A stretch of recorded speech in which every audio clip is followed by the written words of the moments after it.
Hello friends, आज हम लोग बात करने वाले हैं बहुत ही इंपॉर्टेंट टॉपिक के बारे में, जिसमें बोर्ड एग्जाम में 2 मार्क्स का क्वेश्चन पूछा जाता है। Unit of rate constant. Unit of rate constant से रिलेटेड क्वेश्चन हम देखेंगे कि किस तरीके से हम रेट कांस्टेंट के की यूनिट को कैलकुलेट कर सकते हैं। तो सबसे पहले हमें ये चीज़ चेक करना है कि जो यूनिट ऑफ रेट कांस्टेंट होता है उसमें रेट का क्या मतलब होता है। तो रेट का मतलब होता है change in concentration upon time.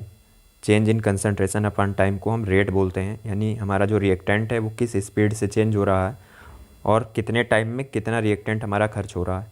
तो अगर हम बात करते हैं चेंज इन कंसंट्रेशन, तो कंसंट्रेशन की जो यूनिट होती है वो मोल पर लीटर होती है और जो टाइम की यूनिट होती है वो सेकंड होती है। यानी यहाँ से आप देख सकते हैं कि change in concentration upon time जो है वो हमारा रेट की यूनिट है।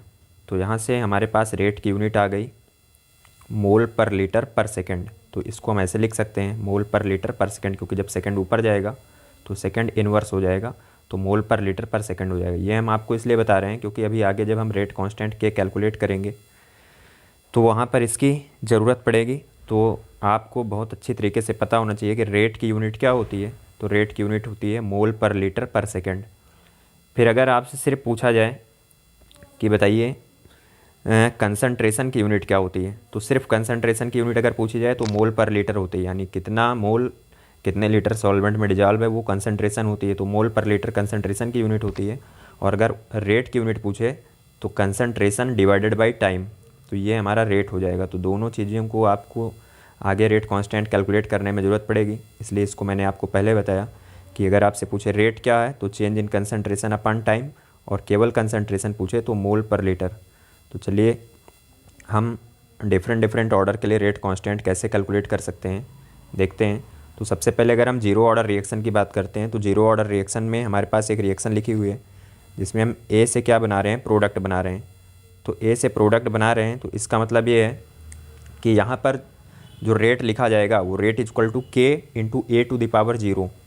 तो हमने लिखा रेट इक्वल टू के into A to the power zero. अब A to the power zero का मतलब यहाँ पर ये है कि जो रेट ऑफ रिएक्शन है वो रिएक्टेंट की कंसंट्रेशन पर डिपेंड नहीं करता है। तो जब रिएक्टेंट की कंसंट्रेशन पर डिपेंड नहीं करेगा तो इसका कोई मतलब नहीं है।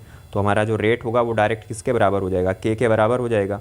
और इसको ऐसे भी लिखा जा सकता है के इक्वल टू रेट, यानी जो रेट की यूनिट होगी वही के की यूनिट होगी। और रेट की यूनिट आप पीछे पढ़ कर के आए हो मोल पर लीटर पर सेकेंड। तो यही हमारा जीरो ऑर्डर रिएक्शन के लिए रेट कांस्टेंट के की यूनिट हो जाएगी और इसको हम बहुत आसानी से आइडेंटिफाई। तो चलिए अब हम आगे देखते हैं।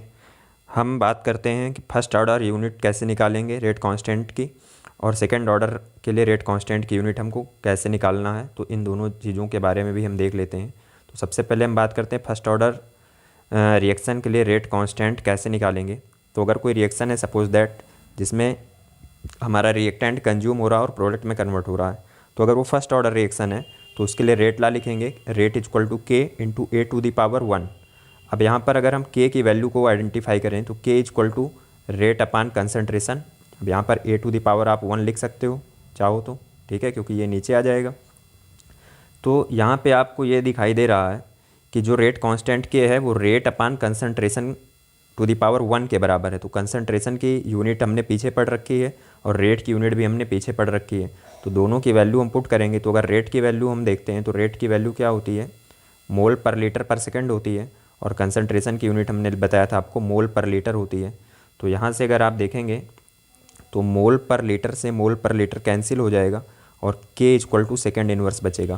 तो ये हमारे फर्स्ट ऑर्डर रिएक्शन के लिए यूनिट आ जाएगी सेकेंड इन्वर्स। तो इसको आप बहुत अच्छी तरीके से आइडेंटिफाई करिए कि किस तरीके से हम फर्स्ट ऑर्डर रिएक्शन के लिए निकाल सकते हैं। तो चलिए यहाँ से अगर हम सेकेंड ऑर्डर रिएक्शन के लिए बात करते हैं तो सेकेंड ऑर्डर रिएक्शन के लिए भी आप इसी तरीके से कैलकुलेट कर सकते हो, जिसमें हमारे पास कोई जर्नल रिएक्शन लिखी हुई है और उस जर्नल रिएक्शन से आपको रेट ला लिखना है। तो रेट इक्वल टू क्या हो जाएगा, अगर हम यहाँ से लिखते हैं तो रेट इक्वल टू के into concentration of A to the power two. तो यहाँ से सेकेंड ऑर्डर है मतलब पावर टू हो जाएगी। सेकेंड ऑर्डर पर डिपेंड कर रहा है रिएक्टेंट की कंसंट्रेशन, सेकेंड ऑर्डर पर डिपेंड कर रहा है। तो के लिए हमारे पास क्या हो जाएगा रेट, यहाँ से फिर से अगर हम निकालते हैं तो रेट और concentration of A to the power two हो जाएगी। अब यहाँ पर रेट का फॉर्मूला वही होगा जो आप पहले पढ़ते हुए आए हो, और कंसंट्रेशन का भी फॉर्मूला वही होगा। तो यहाँ से अगर आप देखो तो ये हमने लिख दिया। अब कंसंट्रेशन और रेट का फार्मूला हम यहाँ पर पुट करेंगे। तो रेट का फार्मूला हमने आपको बताया था मोल पर लीटर पर सेकंड होता है, और यहाँ पर स्क्वायर लगा है मतलब कंसंट्रेशन को 2 बार लिखा जाएगा। तो कंसंट्रेशन का फार्मूला मोल पर लीटर होता है, और यहाँ पर भी हमने मोल पर लीटर लिख दिया।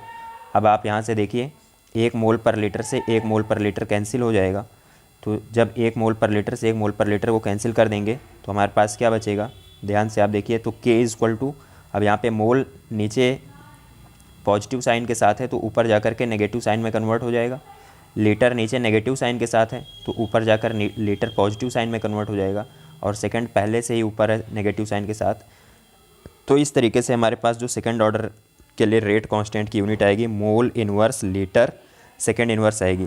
तो यहाँ से आपको 2 नंबर का क्वेश्चन डायरेक्ट पूछा जाता है। कभी कभी आपसे ये पूछा जाता है कि फर्स्ट ऑर्डर या सेकंड ऑर्डर रिएक्शन के लिए रेट कांस्टेंट के की यूनिट बताइए, या दूसरी तरीके से जो क्वेश्चन पूछा जाता है आपको एक रिएक्शन दे दिया जाएगा और उसके लिए दे दिया गया rate constant K equal to 2.3 into 10⁵ second inverse, और रिएक्शन लंबी चौड़ी दी रहेगी और ऐसे वैल्यू दी रहेगी, और पूछेगा कि बताइए इस रिएक्शन का ऑर्डर क्या होगा। तो बच्चों को ये कन्फ्यूजन होती है कि ये कैलकुलेशन कैसे करें, बट कैलकुलेशन वगैरह कुछ नहीं है।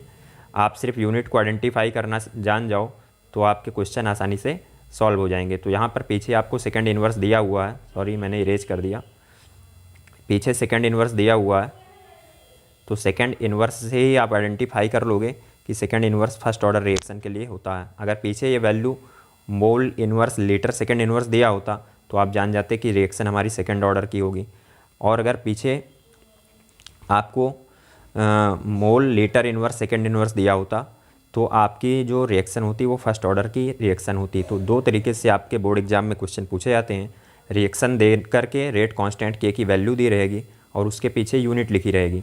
तो यूनिट को देख करके आप ऑर्डर बता सकते हो, या आपको डायरेक्ट रेट कांस्टेंट का ऑर्डर पूछेगा कि सेकंड ऑर्डर के लिए रेट कांस्टेंट क्या होगा, फर्स्ट ऑर्डर के लिए रेट कांस्टेंट क्या होगा। तो इस तरीके से भी आप कैलकुलेट कर सकते हो। तो इस वीडियो से आपके बोर्ड एग्जाम में ज़रूर कम से कम 2 नंबर के क्वेश्चन आपको देखने के मिलेंगे। अगर आपको वीडियो पसंद आया तो वीडियो को लाइक शेयर और सब्सक्राइब ज़रूर करिए, और ऐसे ही एजुकेशनल वीडियोज़ के लिए हमारे चैनल को सब्सक्राइब करिए। Thank you.